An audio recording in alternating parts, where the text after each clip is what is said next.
آپ سب کو پتا ہونا چاہیے کہ ڈاکٹر عشرت حسین اپنی کتاب میں لکھتے ہیں کہ 90 کی دہائی تک پاکستان کے سارے اکنامک انڈیکیٹر سارے بر صغیر میں سب سے آگے تھے. جب سے یہ دو خاندان آئے ہیں ان کی دولت میں مسلسل اضافہ ہوتا گیا. یہ پاکستان کے امیر ترین خاندان بن گئے ہیں اور ان کا پیسہ باہر پڑا ہے.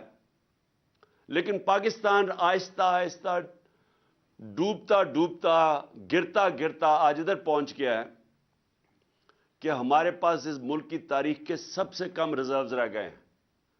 ہم ادھر کھڑے ہیں جدھر آج دنیا پریڈکٹ کر رہی ہے کہ پاکستان میں سری لنکا کا سچویشن آنے لگا ہے. ہمارے آج وہ حال ہے. آج بزنس کمیونٹی سے پوچھیں کہ آج پاکستان کدھر کھڑا ہے. اس ملک کی تاریخ میں کوئی تصور نہیں کر سکتا تھا کہ ہم اتنا نیچے جا سکتے ہیں. آج ہمارے پاس ایل سیز کھولنے کے پیسے نہیں ہیں اور خوف یہ ہے کہ جس طرح سری لنکا میں آخر میں تیل کے لیے پیسے نہیں بچیں گے جب تک کہ کوئی پیسہ نہ دے. اور پیسہ کس نے اب دینا ہے؟ کوئی باہر سے پیسہ دینے کے لیے تیار نہیں ہے.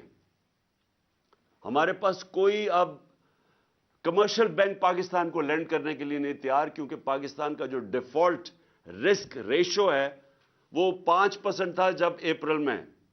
آج وہ تقریباً 90% پہنچ گیا. یعنی لوگوں کو اب کوئی اعتماد نہیں کہ پاکستان کو اگر پیسے دے وہ واپس کرے گا. اور آئی ایم ایف اب پیسے تب دے گا جب ہم ان کی شرائط مانیں. ان کی شرائط اب یہ ہیں کہ ہر چیز اب مہنگی ہونے لگی ہے. اگر ہم شرائط مانتے ہیں تو اگر آج 50 سال میں سب سے زیادہ مہنگائی ہے تو ان کی شرائط مانگیں گے تو یہ مزید اور مہنگائی 50% اور بڑھ جائے گی. ہر چیز مہنگی ہوگی کیونکہ روپیہ گرے گا اور جب روپیہ گرے گا تیل مہنگا، ڈیزل پٹرول کی قیمتوں میں، بجلی کی قیمتوں میں مزید اضافہ.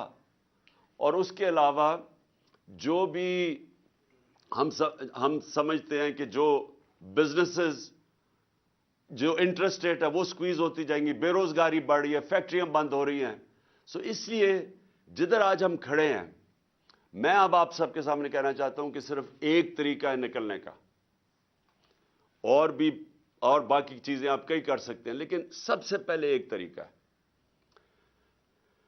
اور اس میں آپ سب کی اس ملک کو اب مدد ہے اور وہ ہے rule of law. Rule of law کا مطلب یہ ہے کہ ایک ملک کے اندر جو انصاف کا نظام ہے اس کے اوپر لوگوں کو اعتماد ہو. اس ملک میں کمزور اور طاقتور کے لیے ایک ہی قانون ہو. اس کو رول آف لا کہتے ہیں. میرے نبی صلی اللہ علیہ وسلم نے مدینہ کی ریاست میں، اور یاد رکھے ہمیں حکم ہے اللہ کا کہ ان کی سنت پہ چلو، ان کی زندگی سے سیکھو. کیوں اللہ نے حکم کیا تھا؟ کہ ان سے بڑا کوئی کامیاب انسان آیا ہی نہیں ہے اس دنیا میں، نہ آ سکتا ہے. اور انہوں نے جو ریاست قائم کی تھی، یہ یاد رکھیں کہ وہ جو ریاست قائم کی تھی وہ اس میں 627 میں جنگ خندق تھی جدھر مسلمان بال بال امہ بچی.